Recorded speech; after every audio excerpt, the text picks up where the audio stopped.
You know, I discovered a new medium that I really like, and that is paraffin wax. I've done a couple other designs with this, but I wanted to show you how to do a botanical shadow box, which is really kind of fun. It's being able to preserve a little bit of nature that you want to use as inspired art. It's finding all those little collectibles that you can accumulate and put them into a shadow box frame. And it adds texture, there's color impact that you have to look at, you have to create a focal area, so it's really kind of fun to take and do design application to something that's done in the shadow box. This is what we're going to be making today. And we've just taken the shadow box, and I've taken some nest and some botanical materials and just added it to different layers with the paraffin wax. And it's really easy to do, and it's really kind of fun to be able just to start and create your own design. So what I start with is just a framework. So it's just a shadow box that you slides into the frame. Sometimes it comes with the glass, so you can put the glass in front of it if you wanted to. Otherwise, you can just leave it open to the air. If you put the glass in front, it's probably going to last a little bit longer, and it's not going to deteriorate because of lighting or whatever influence that it has. But I've done first off, a single layer of paraffin, just pouring it in. You have a melt pot pan, you can use a double boiler. You have to make sure that when you're using paraffin that you want to keep an eye on it, because it is flammable, so you want to make sure that once it's melted to the temperature that you want, it's ready for use, and that you keep an eye on that. Alright, so we're going to start first of all just by pouring a layer in. I've added just a little bird's nest to that, and that's hardened up. Then I want to create my design. So what I'm going to do is I have all different types of materials here that I've got some branches that I want to add in, and I'm just going to lay those in to the line movement that I want. Actually, I think I like that one, because sometimes the line movement of different types of branches influences that. So then if you can see, I'm just adding that in just to start my line movement. So I'm going to create my line movement. My nest is the focal area, and then we're going to add some different textures around that and some color influences. So what you can see is that we start and then put a few of our branches in, and I'm even going to add a little bit of a vine.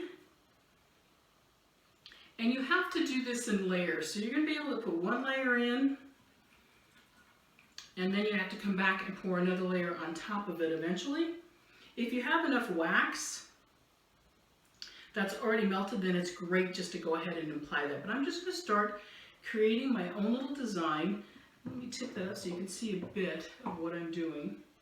And just add some different textures to this. Let me go a little one. Just some different materials. And you can add as you go. Then I'm just going to take my melted wax, and I'm just going to start pouring that. Let me take my little riser out here. Just pouring this over top. Now if you've got fresh materials, fresh botanicals, what you want to do is make sure that you coat that completely so that it's all the way covered. Now I can't tip this back up again because I have all of that liquid in there, but I really like using different materials. Here I have a little succulent that if I just take it and completely saturate it in the wax and then lay it in here, it adds texture. And just make sure you get it all sealed up. And even if you don't, come back at the very end and pour a little bit more wax over the top just to add that detail. I have a little bit of heather that I want to tuck in, and make sure that it's completely covered.